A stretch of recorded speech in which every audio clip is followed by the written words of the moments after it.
les plans français, parce que les textes sont longs et il aurait été compliqué et très lent de tout traduire. Ahora son las clases de Subo que van a presentar sus noches de la lectura. Ellos han trabajado sobre un movimiento especial del siglo XIX, realismo y naturalismo. Ce sont deux mouvements littéraires qui dominent la deuxième moitié du XIXe siècle. Qu'est-ce qu'un mouvement littéraire? À une époque donnée, c'est la conjonction entre une façon d'écrire, un choix d'idées et de thèmes que partagent les écrivains. Le plus souvent, ceux-ci réagissent au déséquilibre d'un mouvement littéraire précédent. Ainsi, on peut dire qu'aux vagues des passions, à la vision idéaliste, à l'expansion sentimentale des romantiques, ou bien au raffinement et à l'abstraction des symbolistes, ont répondu des écrivains qui voulaient cerner la réalité au plus près, et même dans ses aspects les plus rebutants, injustes, dégradants. Ce sont les représentants du réalisme, puis du naturalisme. Des événements sociaux ont aussi fortement contribué à l'avènement de ces deux mouvements. Entre autres, la montée de la bourgeoisie et avec elle le développement du travail, la puissance de l'argent, le développement des sciences et en particulier de la médecine et de la physiologie. 5 auteurs dominent: Stendhal, Balzac, Flaubert, Maupassant et Zola. Nous les avons donc invités pour ces nuits de la lecture. Quant au thème choisi, l'amour dans tous ses états, on peut dire que tous les auteurs réalistes ou naturalistes coïncident sur un point. Il n'est de grand amour que d'amour frustré, et aucun des textes que nous allons vous présenter n'y fait exception. Peut-être parce que les amours les plus belles, pour être parfaites, doivent se prolonger dans l'au-delà.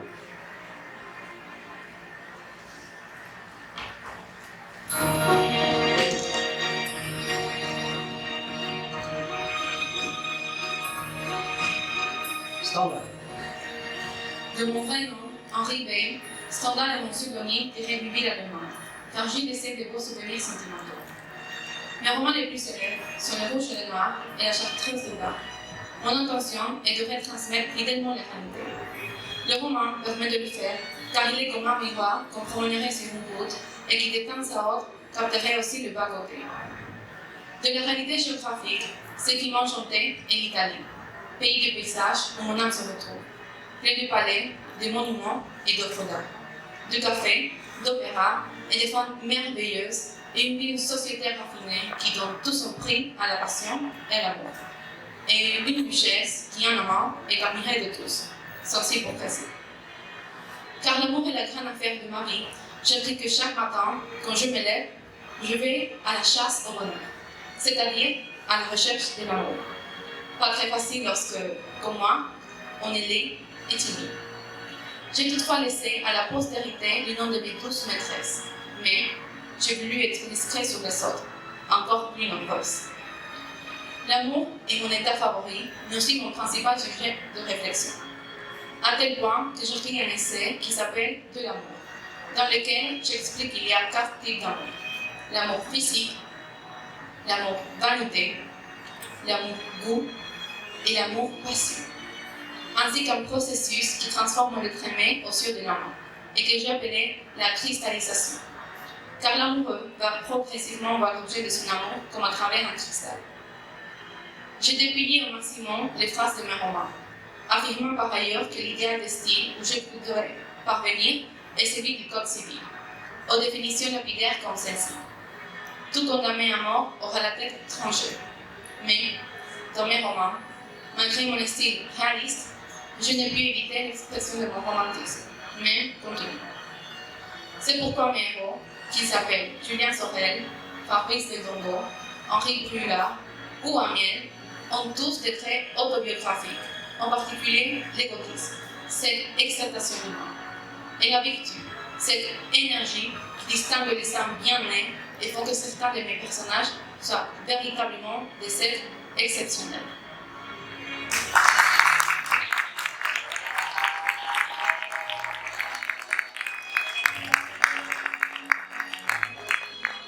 Stendhal de l'amour. Je cherche à me rendre compte de cette passion dont tous les développements sincères ont un caractère de beauté. De cette beauté qui n'est que la promesse du bonheur. L'amour est une très belle fleur, mais il faut avoir le courage d'aller le cueillir au bord d'un précipice. Il y a 4 amours différents. L'amour physique. À la chasse, trouver une belle et fraîche paysanne qui vit dans le bois. Tout le monde connaît l'amour fondé sur ce genre de plaisir. Quelque sec et malheureux que soit le caractère, on commence par là à 16 ans. L'amour de vanité. L'immense majorité des hommes, surtout en France, désirent et a une femme à la mode, comme on a un joli cheval, comme chose nécessaire au luxe d'un jeune homme. La vanité, plus ou moins flattée, plus ou moins piquée, fait naître des transports. Quelquefois, il y a l'amour physique, et encore pas toujours. Souvent, il n'y a pas même le plaisir physique. Une duchesse n'a jamais que 30 ans pour un bourgeois, disait la duchesse de Chaulnes.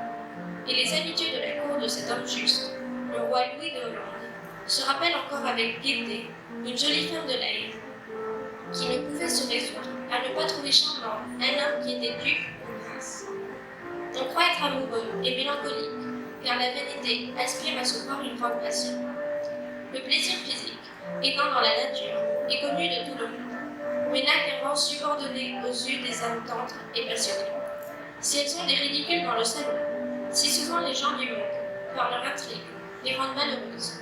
En revanche, elles connaissent des plaisirs à jamais inaccessibles, au cœur qui ne palpite que pour la vanité ou pour l'argent. Quelques femmes vertueuses et tendres n'ont presque pas l'idée des plaisirs physiques. Elles s'y sont rarement exposées. Si l'on peut parler ainsi, et même alors les transports de l'amour-passion ont presque fait oublier les plaisirs du corps.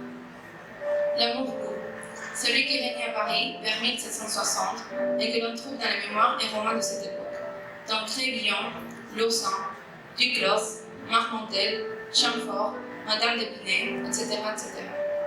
C'est un tableau où jusqu'au sombre, tout doit être de couleur de rose. Où il ne doit entrer rien de désagréable sous aucun prétexte et sous peine de manquer d'usage, de bon ton, de délicatesse, etc. Un homme bien né sait d'avance tous les procédés qu'il doit avoir et rencontrer dans les diverses phases de cet amour. Rien n'est impatient et imprévu. Il a souvent plus de délicatesse que l'amour véritable, car il a toujours beaucoup d'esprit. C'est une froide et jolie miniature comparée à un tableau de Carrache. Et, tandis que l'amour-passion nous emporte au travers de tous nos intérêts, l'amour-goût, c'est toujours s'y conformer. Il est vrai que, si l'on note la vanité à ses propres amours, il en reste bien peu de choses. Une fois privé de vanité, c'est un convalescent affaibli qui peut à peine se traîner. L'amour-passion. L'amour-passion est l'amour proprement dit, l'amour véritable, avec un grand A, raconté en prose ou en vers, chanté, représenté, etc. Il est le plus violent, celui qui donne lieu à la cristallisation et emporte l'individu contre ses intérêts. De toutes les formes d'amour, il est celui qui se rapproche le plus du bonheur et se prête à un transport de l'esprit, comme seul peut en donner une idée, celui causé par la musique. C'est celui de Tristan pour Isolde, d'Héloïse pour Abélard, de Roméo pour Juliette, de Julien Sorel pour Madame de Rênal, ou de Fabrice pour Clélia. Il rend insignifiant tout ce qui n'est pas en relation avec l'être aimé. Et l'homme qui n'a pas aimé avec passion ignore la moitié plus belle de la vie.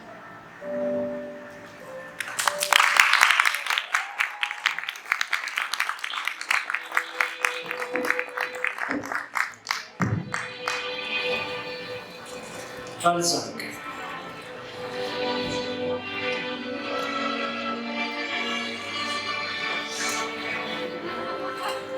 Après quelques essais peu réussis de contes et histoires fantastiques, puis des affaires éditoriales ruineuses, je conçois ce qui va être mon œuvre unique et ma raison de vivre.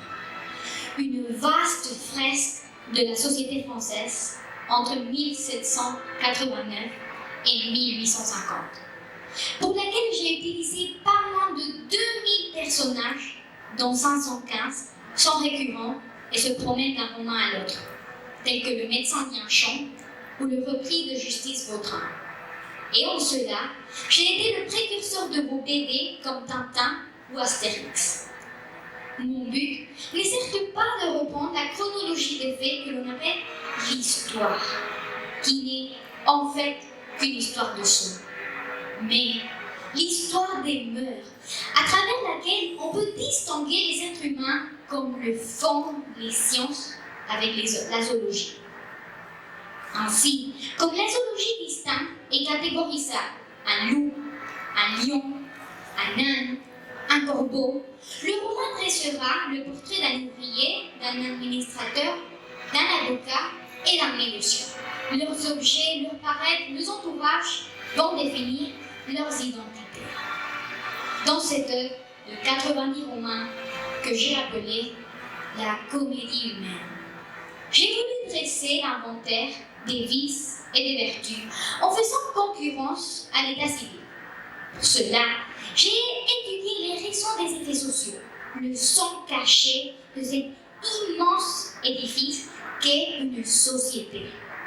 Finalement, j'aurais été le précurseur de plusieurs sciences, comme la psychologie, la zoologie et aussi les sciences économiques. Car l'argent est l'élément moteur de mes romans, à tel point qu'un critique et écrivain italien de nom Umberto Eco a osé dire que dans mes romans c'était une véritable pagaille et qu'à la fin on ne savait plus très bien qui payait quoi. C'est pour cette raison que j'ai divulgué plusieurs méthodes pour faire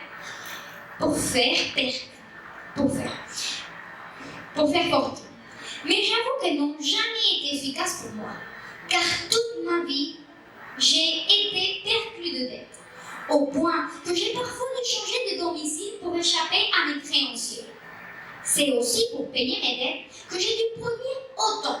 Je me lève généralement vers minuit et j'écris jusqu'à 1h du matin. Je me tiens réveillée à grand renfort de café. Il m'arrive d'en boire 50 tasses dans une nuit. Ce n'est pas pour rien que l'on m'a surnommé le forçat de la littérature.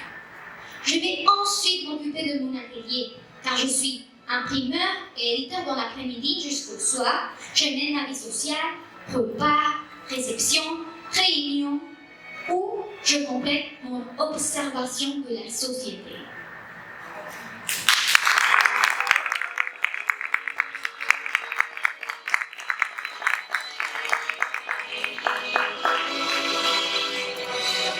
Balzac, le lys dans la vallée. Aussitôt, je sentis un parfum de femme qui brilla dans mon âme, comme il brilla depuis la poésie orientale. Je regardai ma voisine et fus plus ébloui par elle que je ne l'avais été par la fête. Elle demande toute ma fête.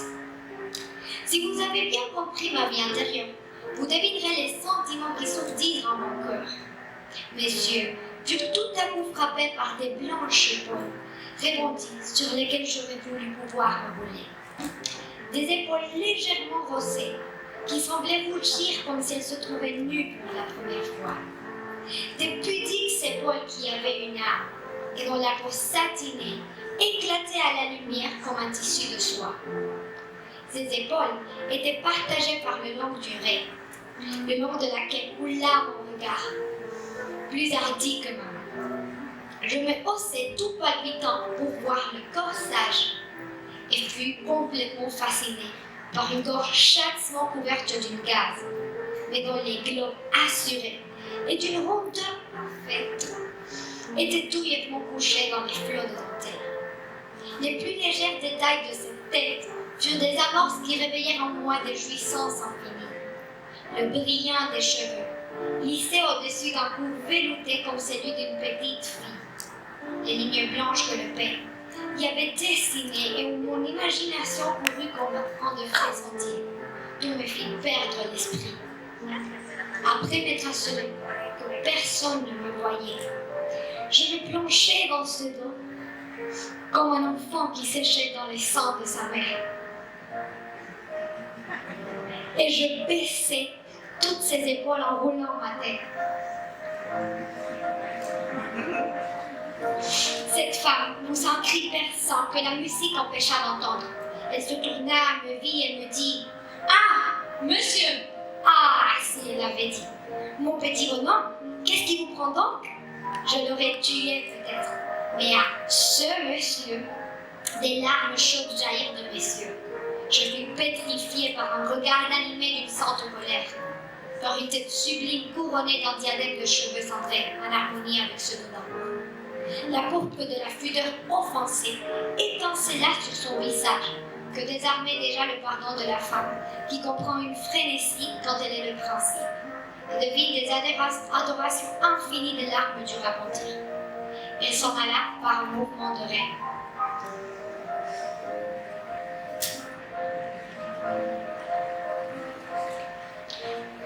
Je sentis alors le ridicule de ma position. Alors seulement, je compris que j'étais fagotée comme le singe d'un savoyard. J'eus honte de moi. Je restai tout hébétée, savourant la pomme que je venais de brûler.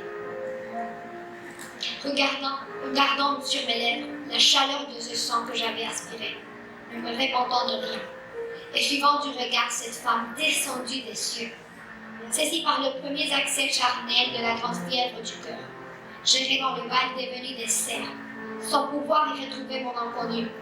Je rêvais me coucher métamorphosée. Une âme nouvelle, une âme aux états prêts avait brisé sa larve, tombée des steppes bleues où je l'admirais. Ma chère étoile s'était donc faite femme en conservant sa clarté, ses chignements et sa fraîcheur. J'aimais soudain sans rien savoir de l'amour. N'est-ce pas une étrange chose que cette première éruption du sentiment le plus vif de l'homme? J'avais rencontré dans mes salons de matin quelques jolies femmes. Aucune ne m'avait causé la moindre impression. Existait-il donc une heure, une conjonction d'astres, une réunion de circonstances expresses, une certaine femme entre toutes pour déterminer une passion exclusive au temps où la passion embrasse le sexe entier? En pensant que mon élu vivait entouré, j'aspirais l'air avec délice. Je trouvais en bleu du temps une couleur que je ne lui ai vue plus nulle part.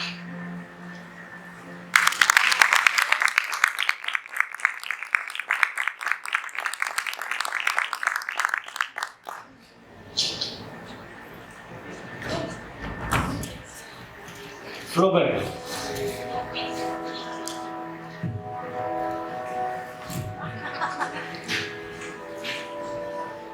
Tout jeune déjà, le monde m'apparaît comme une ligne incohérente. J'ai eu du mal à m'adapter. Et entre deux coups de désabusement, ma jeunesse a été difficile. J'ai d'abord refusé de parler cette langue, à la fois trottaise, et qui allait être l'instrument de matière de ma vie future. Et puis, j'ai vu en celle-ci ma raison de vivre, la seule raison de vivre, pour qui s'élève au-dessus de la désopilante réalité. Le travail de l'artiste sur la langue est devenu ma religion. Pour y travailler, je m'enfermais dans mon laboratoire, mon gueuloir, reprenant 5 fois, 10 fois, 15 fois, jusqu'à tard le soir, la même page. Ainsi, j'ai laissé 25 000 pages de brouillon et 4 500 seulement pour Madame Bovary. Ce roman que j'avais projeté d'écrire sur rien et qui ne devait se soutenir que par le style qui est à lui seul une manière absolue de voir les choses.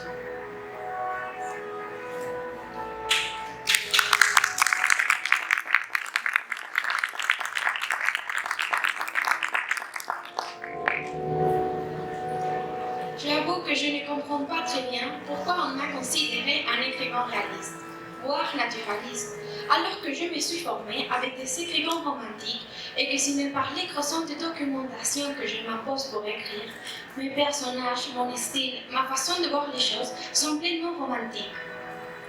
J'ai écrit assez peu de romans car chacun me demande 4 à 5 années de travail. En réalité, il aurait mieux ne pas classer mon œuvre et laisser de côté tout ce bas hiverne de mouvements littéraires, tout doucement pour le professeur Bornet. La littérature vit de ses contradictions et de son refus des limites et des frontières.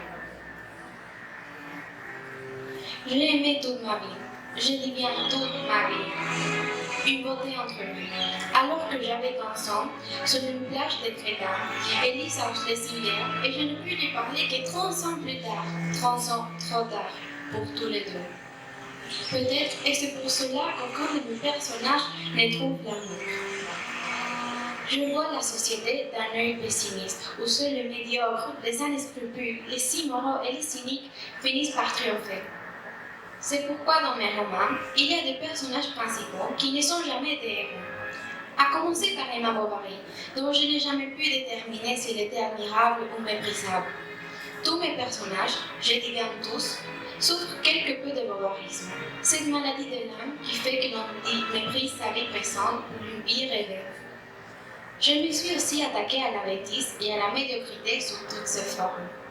Ce fleur de bêtise qui couvre mon pays, cette inondation de crétinisme sous laquelle il disparaît.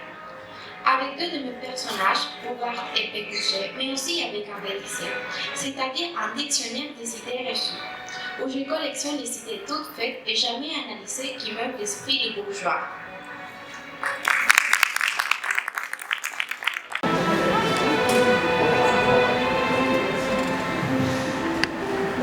Jamais Madame Bovary ne fut aussi belle qu'à cette époque.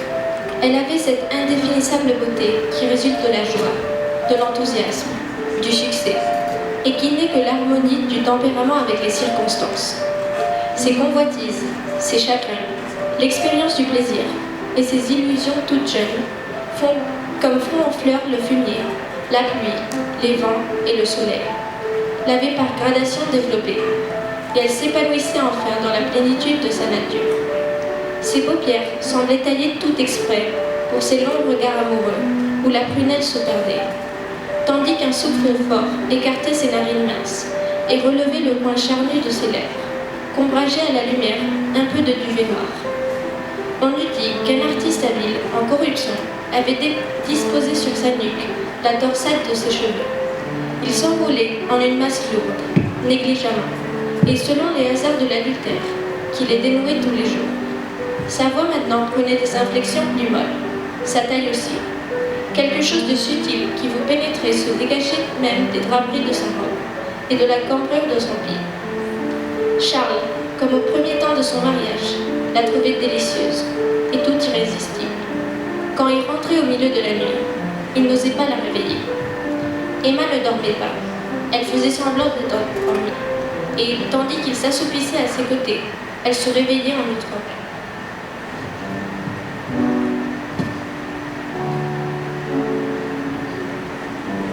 Au galop de 4 chevaux, elle était emportée depuis 8 jours vers un pays nouveau d'où il ne reviendrait plus. Ils allaient, les bras enlacés, sans parler.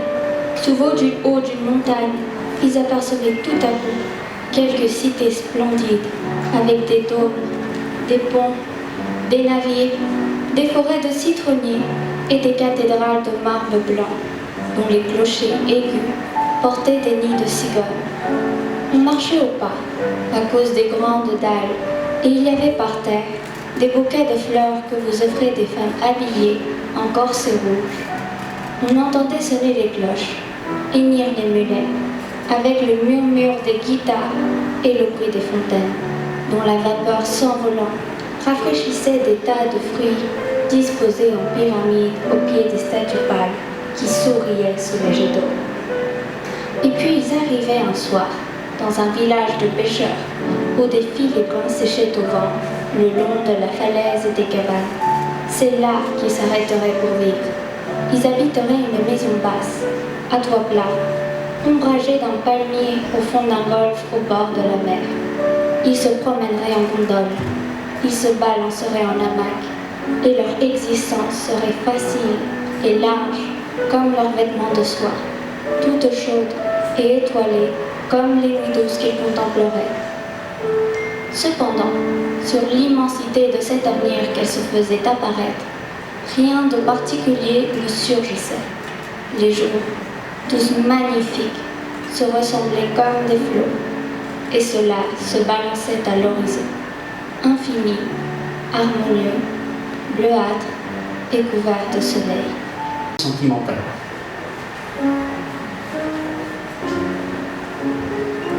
Il s'étonnait de sa mémoire. Cependant, elle lui dit: Quelquefois, vos paroles me reviennent, comme un écho lointain, comme le son d'une cloche apportée par le vent. Et il me semble que vous étiez là, quand je lis des passages d'amour dans tous les livres. Tout ce qu'on y blâme d'exagérer, vous me l'avez fait ressentir. Je comprends, Werther, qu'il ne dégoûte pas les tartines de Charlotte. Pauvre cher ami. N'importe, nous nous serons bien aimés. Ça nous appartenait, pourtant. Cela vaut peut-être mieux. Non, non, quel bonheur nous serions eux. Oh, je le crois, avec un amour comme le vôtre. Et il devait être bien fort pour durer après une séparation si longue. Et Frédéric lui demanda comment elle avait découvert. C'est un soir que vous m'avez baissé le poignet entre le gant et la manchette. Je me suis dit, mais il m'aime, il m'aime. J'avais peur de m'en assurer. Cependant, votre réserve était si charmante que je jouissais comme d'un hommage involontaire et continu. Il ne regretta rien. Ses souffrances sont autrefois payées.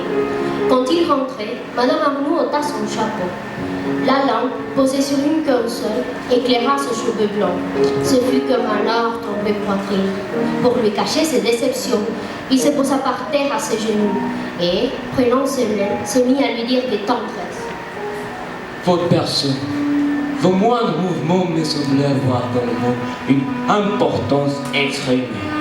Mon cœur, comme de la poussière, s'est soulevé derrière vos pas.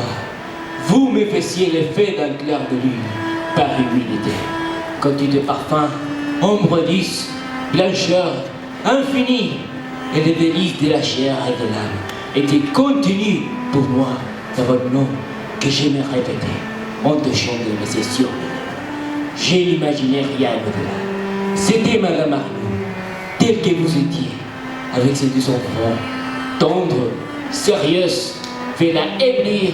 Et si bon, cette image-là effaçait toutes les autres. Est-ce que j'y pensais seulement, puisque j'avais toujours au fond de moi-même la musique de votre voix, la splendeur de vos yeux.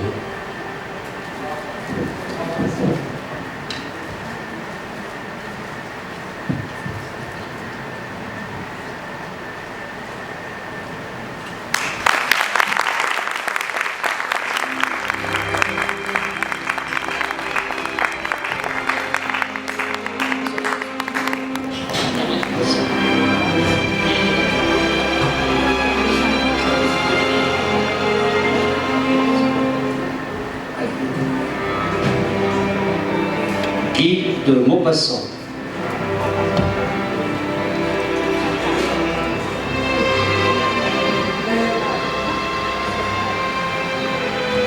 Très jeune, j'ai eu le meilleur maître du monde, l'écrivain Gustave Flaubert, mon idole.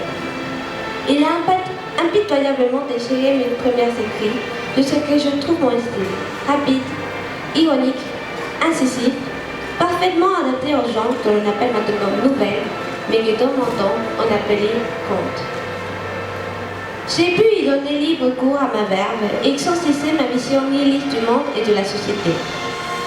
Et société faite de tricheurs, de menteurs, d'écorques, où tout est conçu pour tromper le pauvre et l'ignorant. Et où les intellectuels ne seront toujours des éternels et misérables sur cette terre. Que reste-t-il donc dans ce monde misérable où il vaut mieux rire avant de pleurer? L'amour? Mais vous n'y pensez pas. Et ne quel piège que la nature nous tend à tout moment avec l'attraction entre sexes, afin de prolonger indéfiniment notre absurde espèce sur cette terre, qui n'a pourtant pas été faite pour nous. Violence, ruse, perdifie, déception, chantage. Voilà ce que vous appelez l'amour. Moi-même, ma vie n'a rien été exemplaire, puisqu'en plus de mes nombreuses maîtresses, j'étais un habitué des prostituées et j'ai contracté la syphilis, qui m'a été fatale, puisque dans mes 3 dernières années de ma courte vie, je n'ai pu écrire une seule ligne. Il est vrai qu'en 10 ans de création, j'ai écrit 300 contes, sans parler des 6 romans, d'une pièce de théâtre, d'un recueil de poésie et d'un journal de voyage. Alors, ma réponse, je l'ai donnée dans le conte de l'endormeuse, où apparaît la meilleure solution. s'installer dans la machine que vous endort, à jamais dans des effluves paradisiaques, pour que cesse cette pitoyable farce organisée par un Dieu cruel ou ignorant des hommes. Réalisme? Quelle blague! Comment voulez-vous être objectif quand il y a 1000 façons de voir la réalité? Quelle réalité d'abord? Il est tout sauf clair et incontestable, le plus souvent ambiguë, indécise ou franchement fantastique comme dans leur là.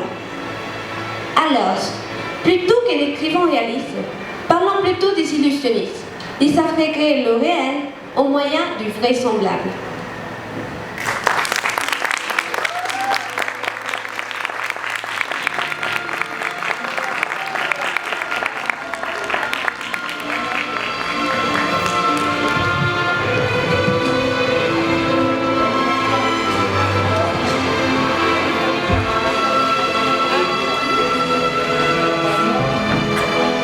Promenade de Guy de Maupassant.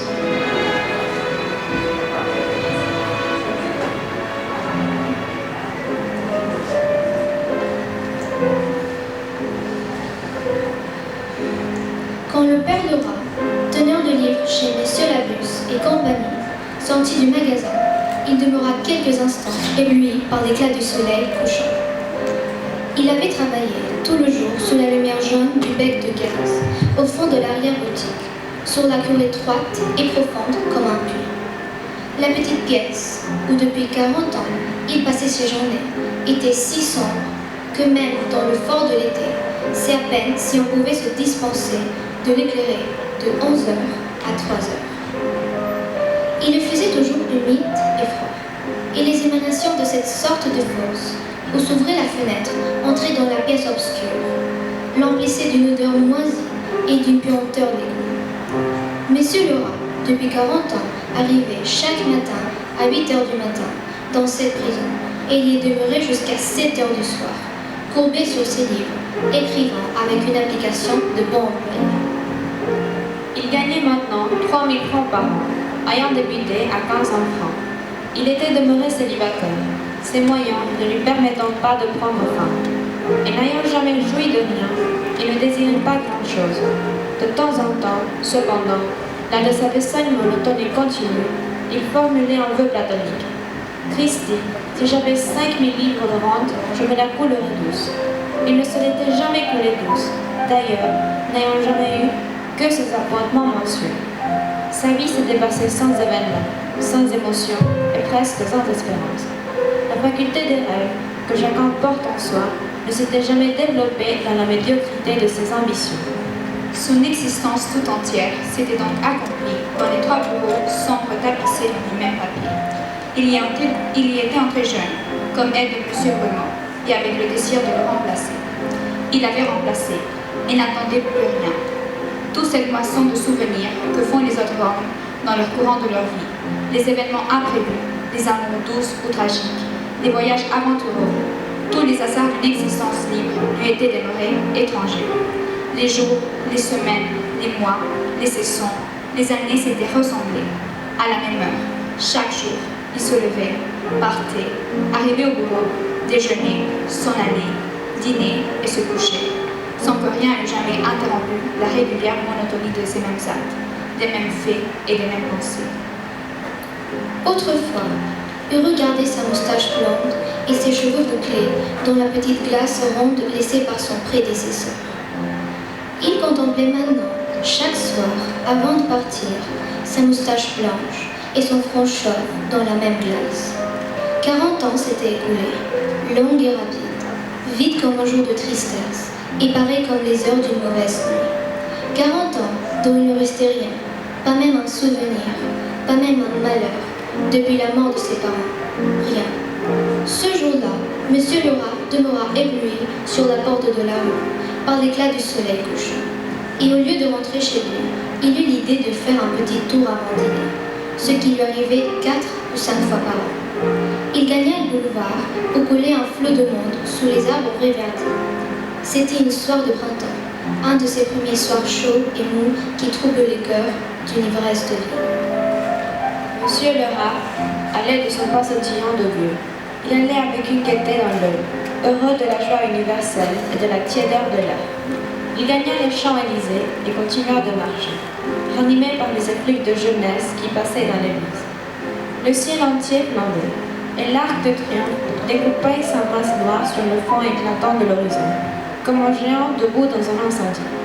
Quand il fut arrivé auprès du monstrueux monument, le vieux teneur de livres sentit qu'il avait faim, et il entra chez un marchand de vin pour dîner.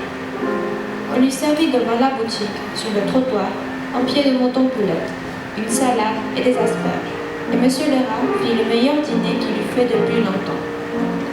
Il arrosa son fromage de brie d'une demi-bouteille de Bordeaux fin.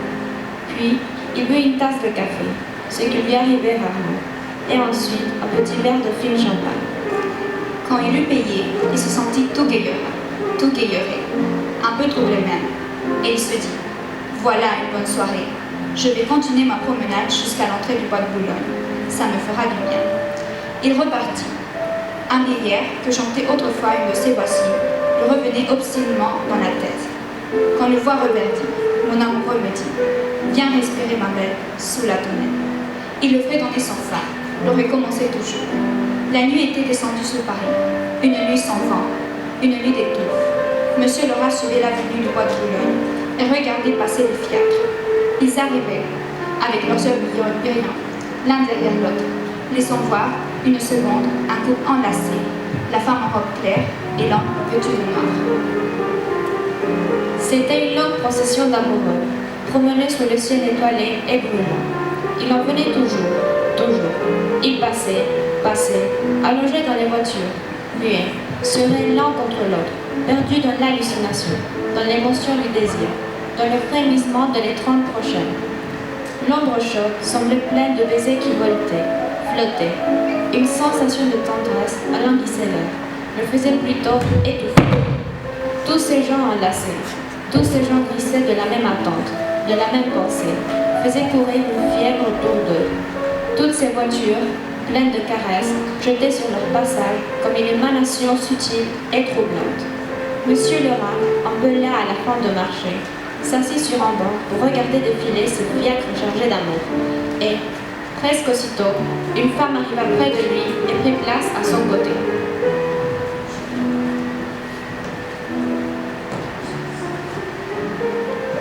Bonjour mon petit homme, laisse-toi t'aimer mon chéri, tu verras que je suis bien gentille. Vous vous trompez, madame. Allons, écoute, ne fais pas le bête.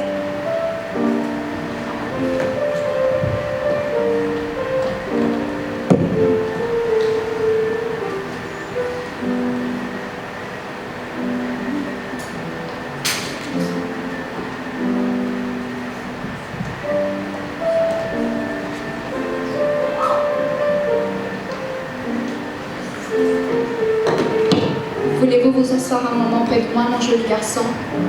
Pourquoi faites-vous ce métier-là? Nom de Dieu, ce n'est pas toujours pour mon plaisir. Alors, qu'est-ce qui vous pousse? Faut bien qu'on vise cette malice. Et elle s'en alla en chantonnant. Monsieur Lerat demeurait effaré. D'autres femmes passaient près de lui, l'appelaient, l'invitaient. Il lui semblait que quelque chose de noir s'étendait sur sa tête, quelque chose de navrant. Et il s'assit de nouveau sur un banc. Les voitures couraient toujours. J'aurais mieux fait de ne pas venir ici. Me voilà tout chose, tout dérangé. Il se mit à penser à tout cet amour, vénal ou passionné, à tous ces baisers, payés ou libres, qui défilaient devant lui. L'amour, il ne le connaissait guère. Il n'avait eu dans sa vie que 2 ou 3 femmes, par hasard, par surprise, ses moyens ne lui permettant aucun extra.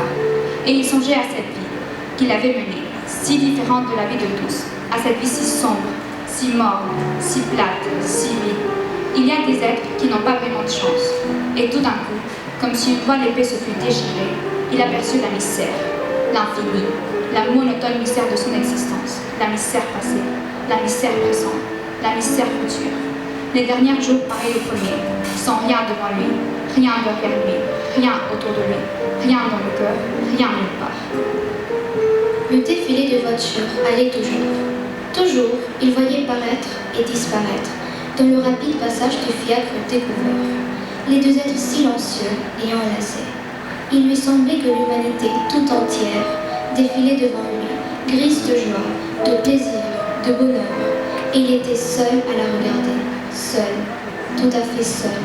Il serait encore seul demain, seul toujours, seul quand personne n'est seul. Il se leva, fit quelques pas, et brusquement fatigué, comme s'il venait d'accomplir un long voyage à pied, il se rassit sur le banc sûr. Qu'attendait-il? Que espérait-il? Rien. Il pensait qu'il va trouver. Quand on est vieux, de trouver, en rentrant au logis, des petits enfants qui babillent. Vieillir est doux quand on est entouré de ces êtres qui vous doivent la vie, qui vous aiment, vous caressent, vous disent ces mots charmants et niais qui réchauffent le cœur et consolent de tout. Et, songeant à sa chambre vide, à sa petite chambre propre et triste, où jamais personne n'entrait que lui, une sensation de détresse lui étreignit l'âme. Elle lui apparut, cette chambre, plus lamentable encore que son petit bureau. Personne n'y venait, personne n'y parlait jamais. Elle était morte, muette, sans écho de voix humaine. On dirait que le mur garde quelque chose des gens qui vivent dedans, quelque chose de leur allure, de leur figure, de leurs paroles. Les maisons habitées par des familles heureuses sont plus gaies que les demeures des misérables. Sa chambre était vide de souvenirs, comme sa vie. Et la pensée de rentrer dans cette pièce, tout seul, de se coucher dans son lit, de refaire tous ses mouvements et toutes ses besognes de chaque soir l'épouvanta. Et, comme pour l'éloigner davantage de ce logis sinistre, du moment où il faudrait y revenir, il se leva. Et, rencontrant soudain la première allée du bois, il entra dans un taillis pour s'asseoir sur l'herbe. Il entendait autour de lui, au-dessous de lui, partout, une rumeur confuse, immense, continue, fait de bruits innombrables et différents, une rumeur sourde, proche, lointaine, une vague et énorme palpitation de lui. Le souffle de Paris respirant comme un être colossal.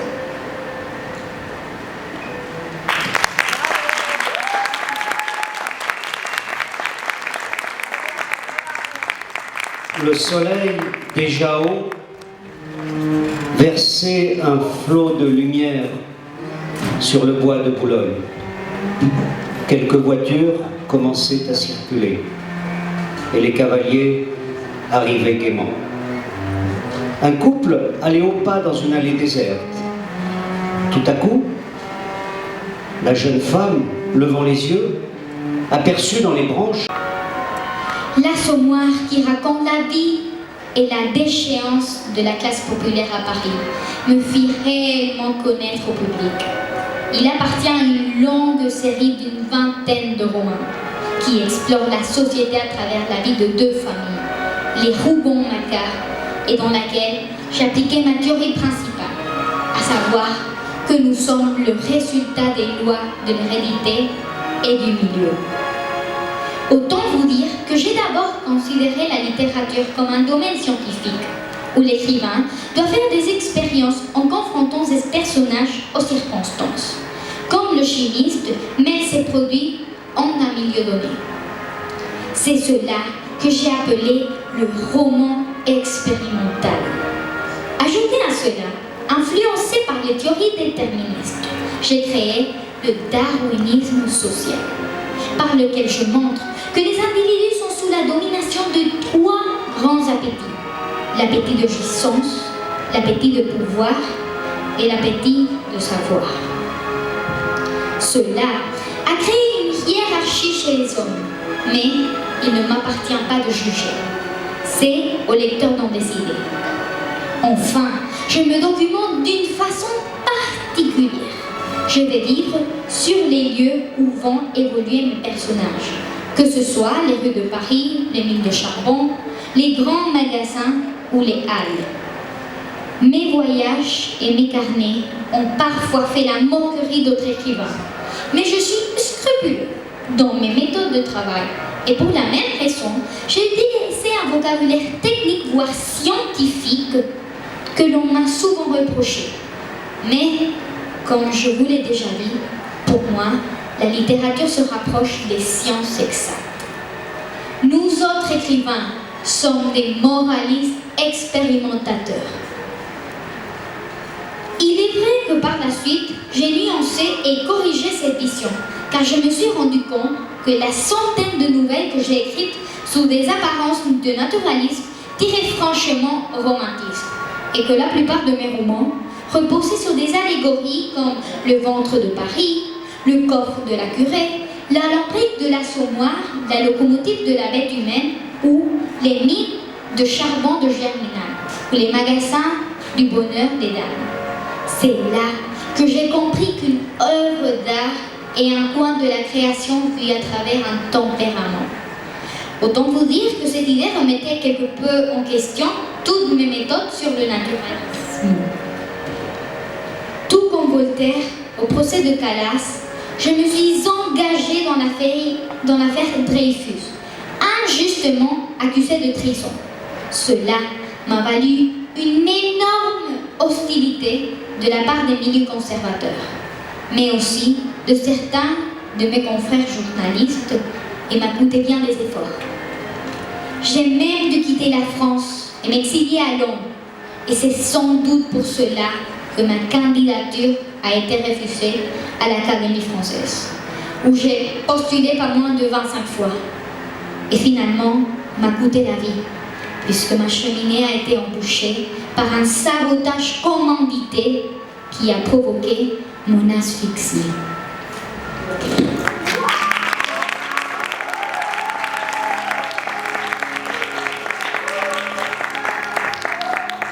Émile Zola, le docteur Pascal.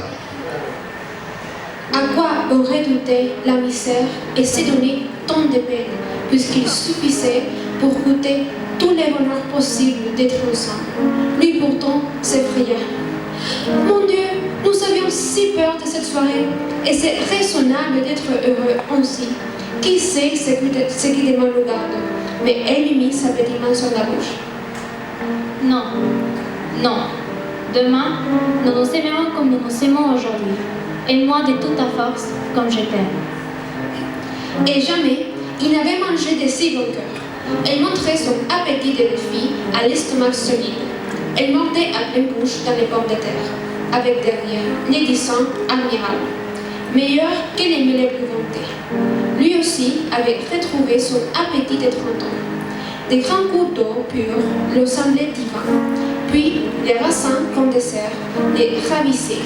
Ces grappes si fraîches se sentaient la terre que le soleil avait dorée.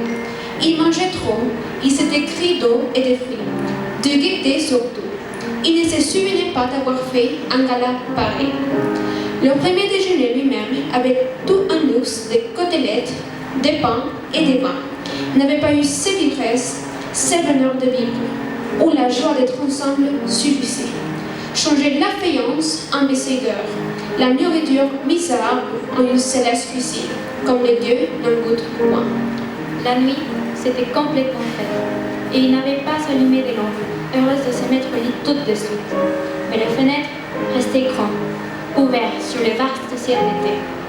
Le vent du soir entrait, brûlant encore, chargé d'une lointaine odeur de lavande. À l'horizon, la lune venait de s'élever, si pleine et si large que toute la chambre était baignée d'une lumière d'argent et qu'il se voyait comme à une clarté des rêves, infiniment éclatante et douce. Alors, le bras nu, les coups nus, la gorge nue, il acheva magnifiquement le festin qu'elle lui donnait et lui fit le royal cadeau de son corps. La nuit précédente, il avait, en leur première impression d'inquiétude, une épouvante instincte à l'approche du malheur menaçant. Et maintenant, le reste du monde semblait une fois encore oublié. C'était comme une nuit suprême de béatitude que leur accordait la bonne nature, de l'aveuglement de ce qui n'était pas leur passion. Il avait ouvert les bras, elle s'est livrée, s'est donnée toute. Maître, maître, j'ai voulu travailler pour toi, et j'ai appris que je suis une bonne à rien, incapable de gagner une bouchée du pain que tu manges. Je ne peux que t'aimer, m'éloigner, être ton plaisir d'un moment. Et il me suffit d'être ton plaisir, maître. Si tu savais comme je suis contente que tu me trouves belle, puisque cette beauté, je puis t'en faire le cadeau.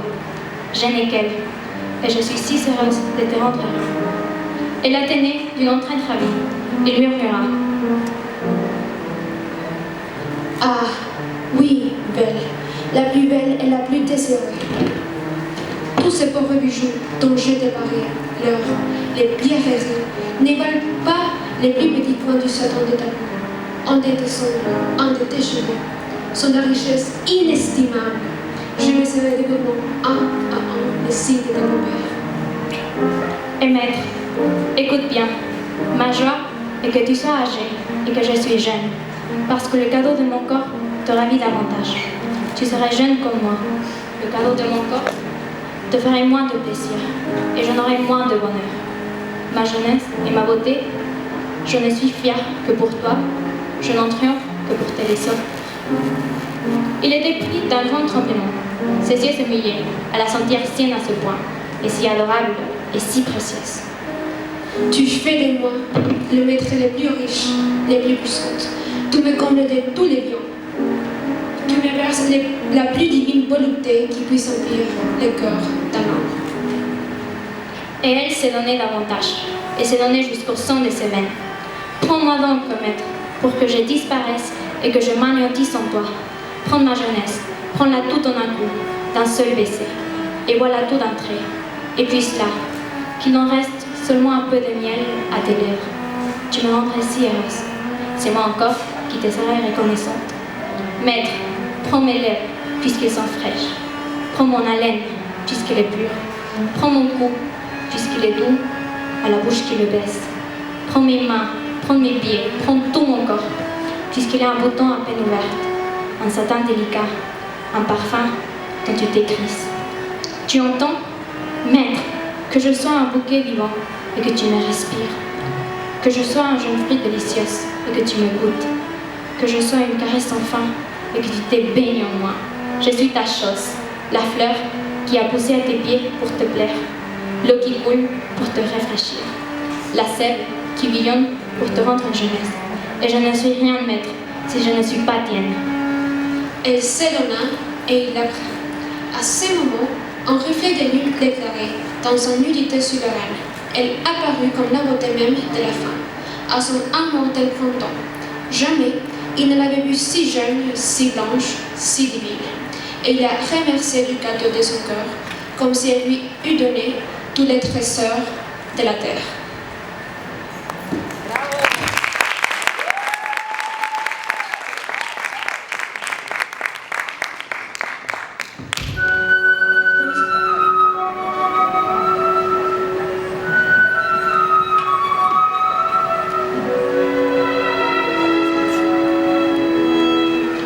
Nuestro espectáculo no hubiera sido completo si no hubiéramos representado a un gran escritor realista venezolano, José Rafael Pocatero.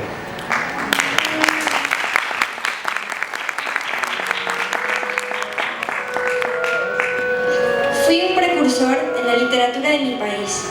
Precursor en explorar la venezolanidad en su enfoque más realista, más crudo y a veces aterrador. Nací en Valencia en 1889 y después de una infancia difícil, mi familia vivió en la pobreza, a raíz de la muerte de mi padre. Tuve que abandonar mis estudios secundarios, lo cual no me impidió dedicarme apasionadamente a la lectura. Fui un gran admirador de Zola, Flaubert y Maupassant. Con apenas 18 años, publiqué mi primer artículo en la prensa, en el cual señalé una lista de candidatos presidenciales, entre los cuales se encontraban unos presos políticos opuestos a Cipriano Castro, lo cual me acarreó a mi primer arresto carcelario, el primero de muchos más. Aproveché el tiempo de mi encarcelamiento, aprendiendo idiomas, leyendo y divirtiendo a mis compañeros con mis escritos. Mi interés en política me llevó a oponerme a la dictadura de Juan Vicente Gómez. En 1915 publiqué la primera edición de Cuentos Grotescos, obra pionera en el realismo social, a contracorriente de la literatura idealista y preciosista de mi país en aquella época. En 1919 estuve de nuevo en la cárcel por 3 años y, poco después de mi liberación, nuevas actividades de protesta contra la dictadura no me dejaron más opciones que irme en el exilio. primero en Nueva York, donde la delegación venezolana me hostigaba, y luego en Montreal, donde escribí Memorias de un venezolano en la decadencia. En 1929 organicé una invasión armada a Venezuela, pero esta fracasó, y de nuevo tuve que huir a Canadá, donde me desempeñé como profesor de la literatura hispanoamericana. En 1939 regresé al país. Me incorporé en diversas actividades, pero tuve que huir de nuevo cuando asesinaron a Delgado Chalbaud en 1950. Volví en 1955 para la celebración de los 400 años de Valencia, mi tierra natal, donde fui invitado a pronunciar un discurso, pero poco después me devolví a Montreal, ciudad donde terminé mi vida, que fue un eterno exilio.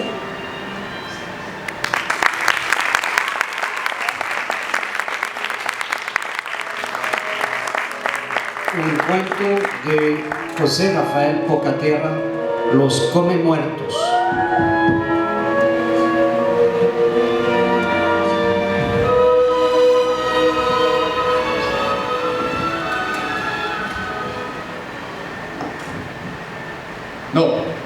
No es una historia de chacales, de hienas o de cuervos. No es siquiera una leyenda de necrófagos. Es apenas una relación corta, un poco triste, un poco pueril, donde hay infancia, el cielo brumoso de un diciembre provinciano y la carita triste de una niña que se pone a llorar.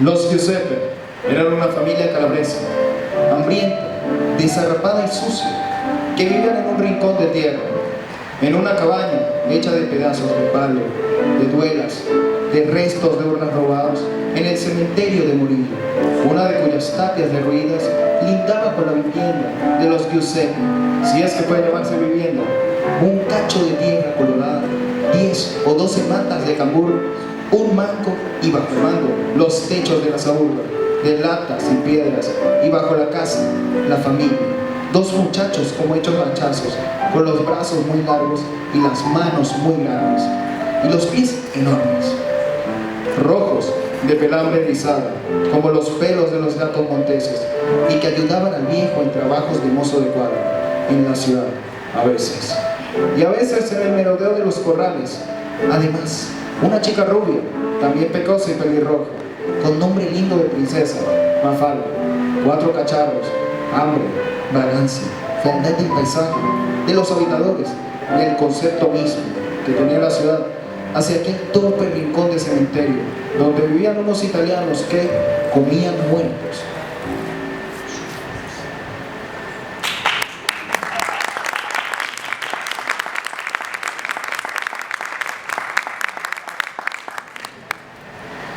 Los come muertos, y todos los chiquillos, cuando pillábamos de paso a la pelirroja y a sus hermanos, los acusábamos a motes, a injurias, a pedradas.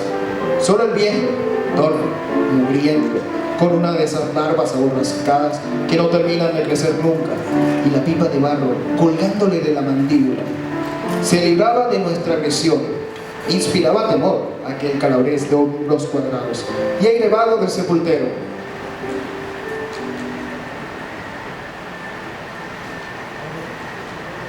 Un día, Giuseppe padre fue arrestado. Parece que se desaparecieron unas gallinas muy gordas del corral de las hermanitas de los pobres. ¿Qué sé yo? Lo vimos desfilar, amarrado por las muñecas, feroz y sombrío, entre los dos agentes que le empujaban, brutales, calle abajo. Tenía el traje más desgarrado que de costumbre y marchaba cabizbajo, tambaleante, avergonzado probablemente de su horrible delito, con las faldas de la camisa por fuera, al extremo de un eterno chaleco de casimir indefinible, que usaba a manera de chaqueta. Cobardes, como seres débiles, como mujeres, como hombres mal sexuados, gritamos todos al paso del vagabundo: ¡Judío! ¡Judío! ¡Come muerto! Y seguimos gritando en procesión tras del cortejo por muchas cuadras. Enseguida, alguien tuvo una idea luminosa. Ahora que están solos los hijos de Come Muerto, vamos a tirarles piedras.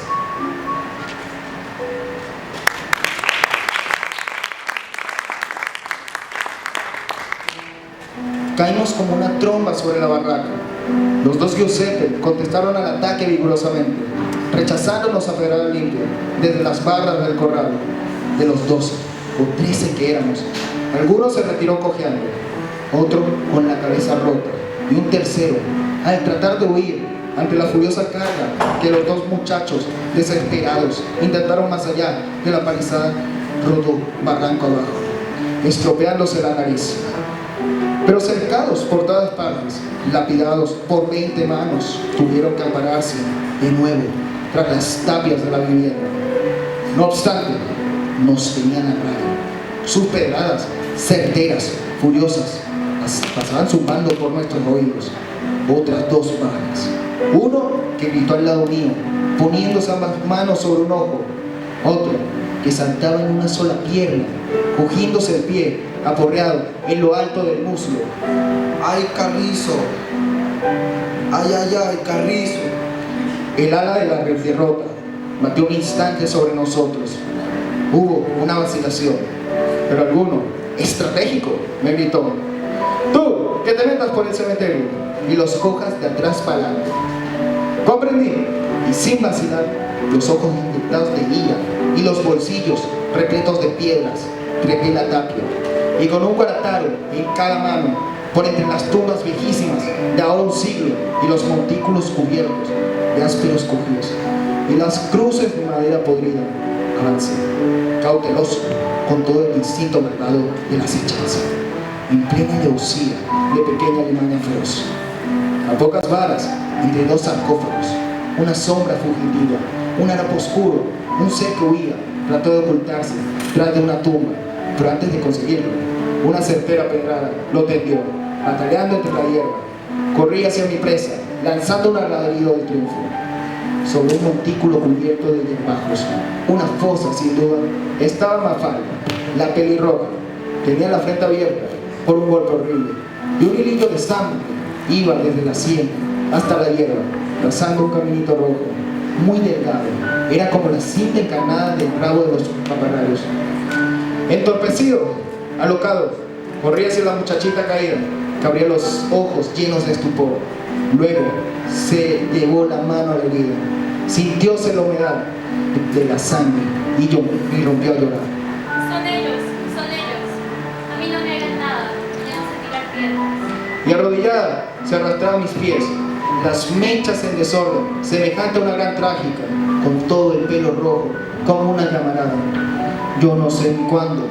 La tuve sobre mi brazo, con mi pañuelo sequé su rostro lleno de lágrimas y sangre, y luego le vendé la frente.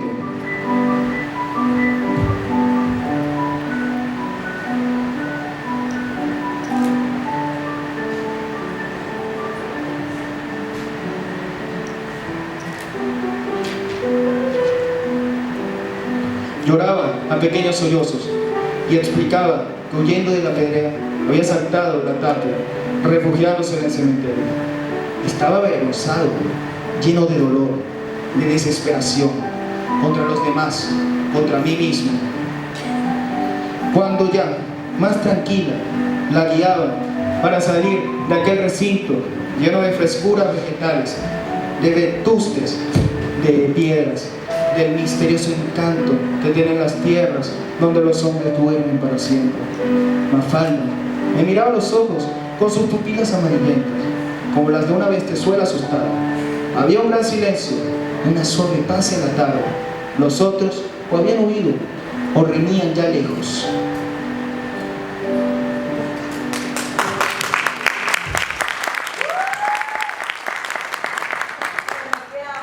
En la tapia, al saltar, apoyando sus manecitas, yo no supe cómo explicar en casa por qué tenía las manos y el traje manchados de sangre. No lo supe explicar entonces. Hoy tampoco podría hacerlo.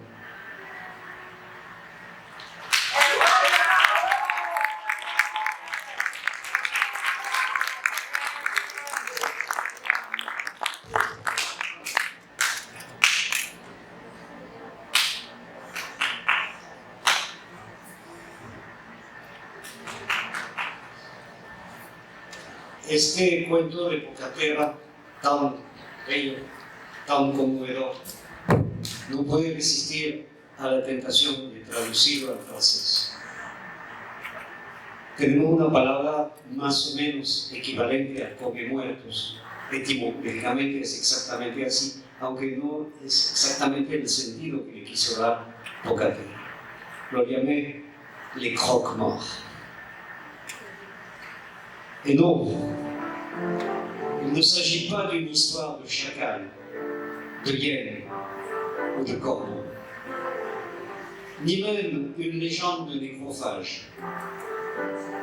Ce n'est qu'un petit récit, un peu triste, un peu puéril, où il y a de l'enfance, un ciel nuageux de décembre en province, et la petite figure triste d'une petite fille qui se met à pleurer.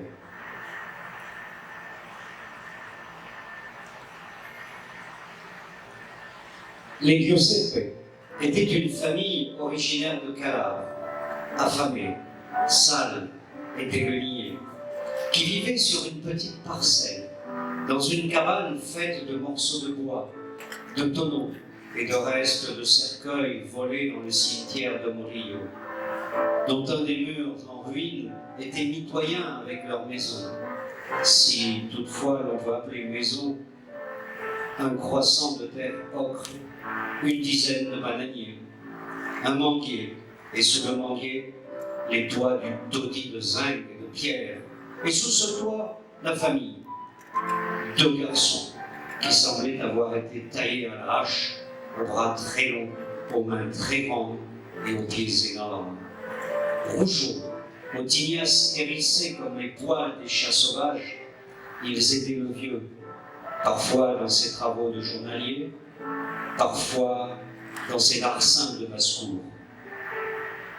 Il y avait également une petite fille au teint clair, à la chevelure rousse et au visage plein de points de rousseur, et qui répondait au joli nom de princesse, Mafalda.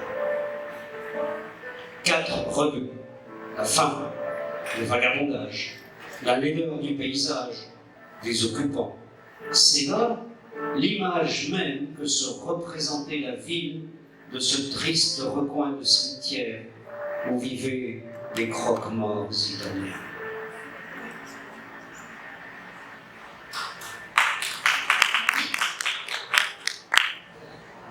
Les croque-morts, et tous les gamins, quand nous apercevions au passage la rouquine et ses frères, nous les accablions de sobriquets, d'insultes et de jets de pierre.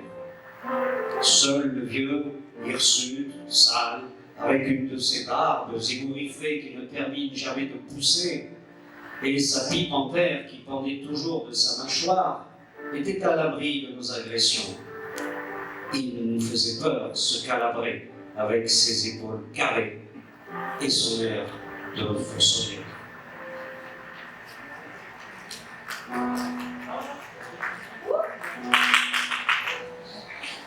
Un jour, Giuseppe père fut arrêté.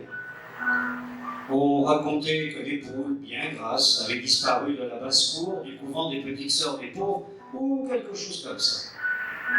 Nous le vîmes passer, les menottes au poing, féroce et sombre, entre 2 agents qui le poussaient brutalement en descendant la rue. Son habit était plus déchiré que jamais, et il marchait la tête baissée, vacillant, probablement honteux de son horrible méfait, avec la chemise qui dépassait de dessous son éternel gilet de cachemire indéfinissable qui lui faisait fonction de veste. Tels des poltrons, des femmelettes, des sous-hommes, nous criâmes en voyant passer le vagabond « Rouillot, Rouillot, croque-mort !» Et nous continuâmes à crier en procession, derrière le cortège, à travers plusieurs rues. C'est alors que l'un de nous eut une idée lumineuse. Et maintenant que les enfants de croque-mort sont seuls, nous allons leur lancer des pierres.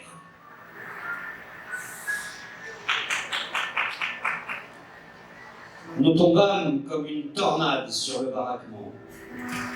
Les deux Giuseppe répondirent vigoureusement à l'attaque, nous repoussant en nous lançant des pierres à tour de bras depuis les rebords de la basse-cour.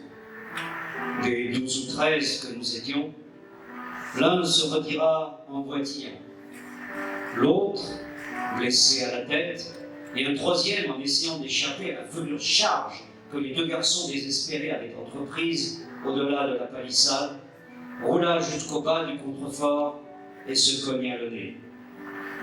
Mais, entourés de tous les côtés, lapidés par une vingtaine de mains, ils durent se réfugier derrière les murs de la maison.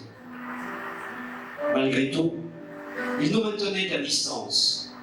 Leurs pierres, ajustées et furieuses, passaient en sifflant au-dessus de nos oreilles. Encore deux blessés, un qui se mit à crier à mes côtés en se mettant les deux mains sur un œil, et l'autre qui se mit à marcher à cloche-pied, atteint au-dessus de la cuisse. Aïe, bon sang, aïe, aïe, bon sang! L'aile de la défaite battit un moment sur nous. Il y eut des hésitations. Mais l'un d'entre nous, un stratège avisé, me cria « Hé, toi, rentre dans le cimetière et prends les revers, puis va de l'avant !» Je compris aussitôt.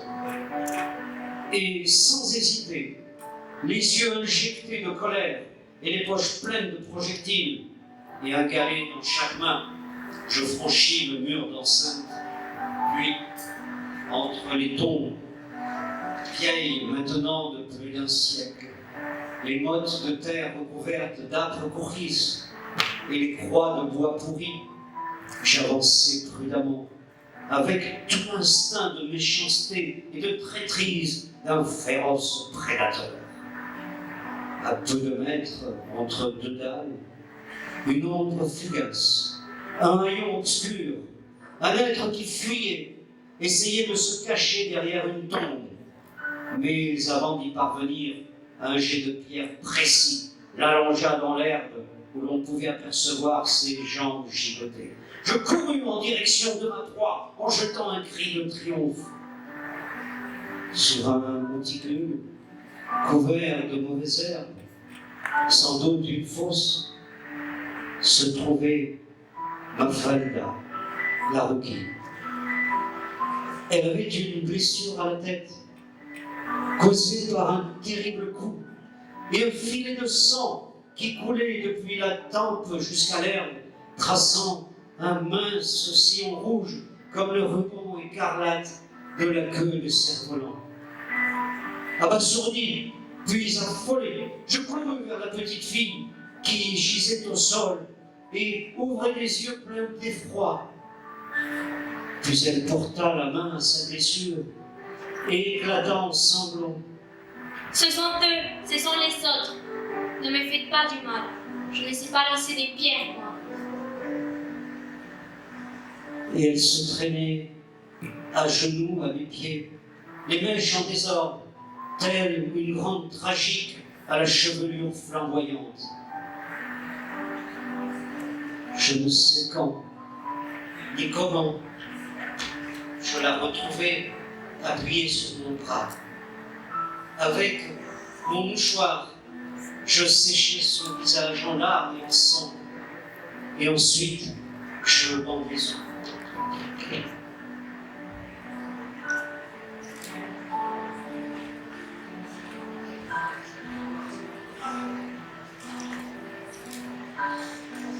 Entre ses pleurs entrecoupés, elle expliquait qu'en voulant échapper au jet de pierre, elle avait sauté au-dessus du mur et s'était réfugiée dans le cimetière.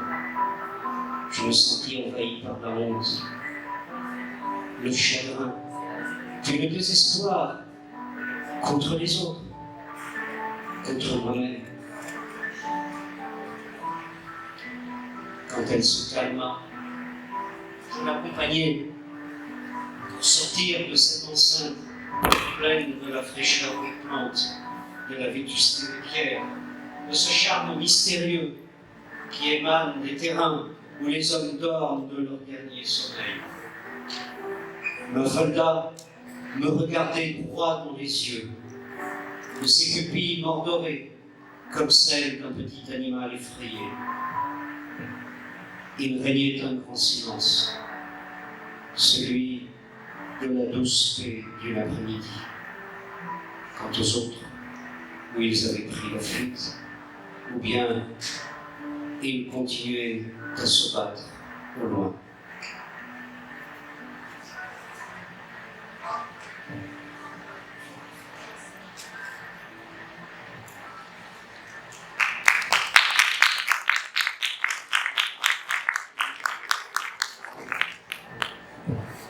En sautant par-dessus le muret,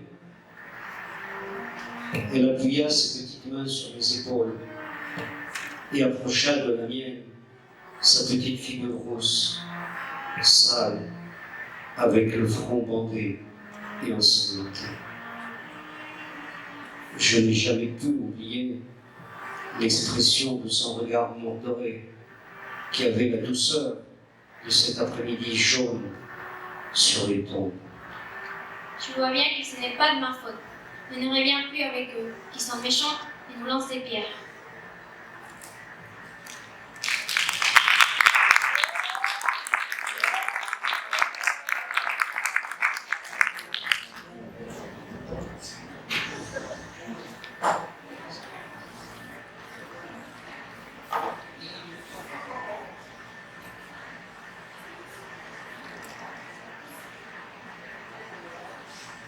De retour chez moi, je me suis expliqué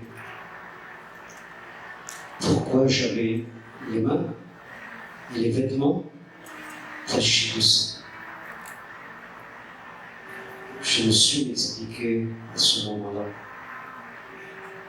Aujourd'hui non plus, je ne saurais m'expliquer.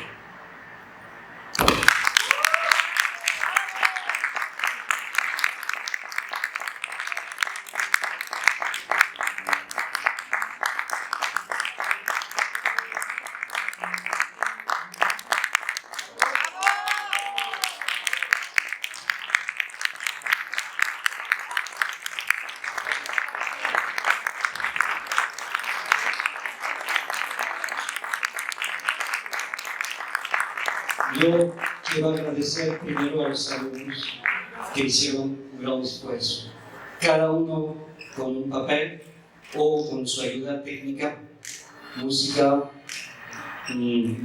luz, imágenes. No vayan a creer que Paula o Oriana monopolizó todos los papeles, es que las clonamos.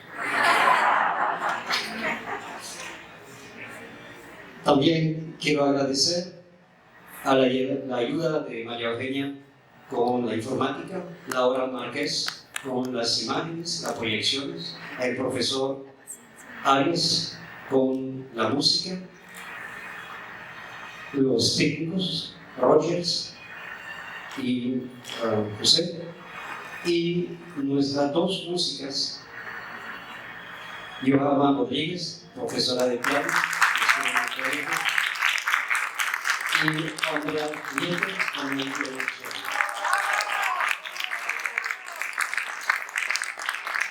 También quiero agradecer a los padres que nos prestaron material para poder hacer los disfraces. Quiero agradecer también a los colegas que nos cedieron horas de trabajo. Y aquí quiero decirle algo un poco especial. No vayan a creer que porque les quitamos horas de trabajo que se alegran. No. Aquí, en este colegio, cuando uno da horas de trabajo, lo cede a otros, o le quita horas de trabajo a los alumnos, nadie se alegra. Aquí, a veces con aire de ya broma, como dice, todo el mundo trabaja duro y le gusta su trabajo. Aquí somos distintos de los demás colegios, de los demás pueblos, de los demás países. Somos Venezuela. Yo, en lo personal, ya estoy en la cuenta regresiva de mi partida. Lo lamento, de verdad, infinitamente. Para mí, ha sido un placer y un honor estar aquí y darle clases durante 32 años a estos muchachos que hacen un doble esfuerzo tan meritorio para estudiar y acercarse a una cultura distinta a la suya. Quisiera terminar con una confesión. A lo largo de mi tarea docente, para mí lo más importante no ha sido preparar a los alumnos a un examen, una evaluación, ni siquiera el bachillerato, sino cultivar el alma, la sensibilidad, enseñarles que estamos conectados a un universo lleno de misterios y tratar de descifrar el enigma de lo que es una persona, internándonos en mundos ajenos, épocas pretéritas y lugares remotos. La literatura es mucho más que una evaluación.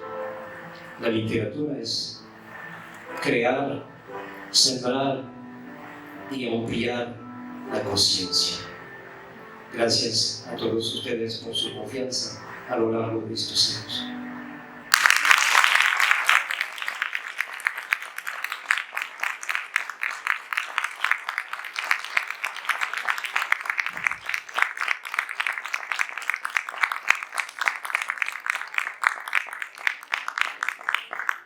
Yo considero que, aunque ya lo mencioné en la anterior presentación, ya que están los representantes, padres de vuestros alumnos, yo creo que el nombre de toda la clase y también de los padres, es un orgullo saber que un hombre tan formado, culto, con una gran capacidad humana, empatía, no solo con alumnos, sino con personas,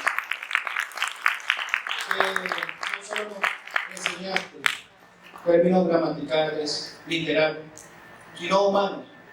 Gracias a ti tenemos más amor en nuestros corazones y puedo decir que somos mejores personas, y estoy seguro que estos padres que están acá están orgullosos, felices, y cada hora que sus hijos tuvieron clases contigo no pudo haber sido mejor. Fue un privilegio tenerte a ti como profesor y lo será durante estos meses que faltan. De verdad, muchas gracias.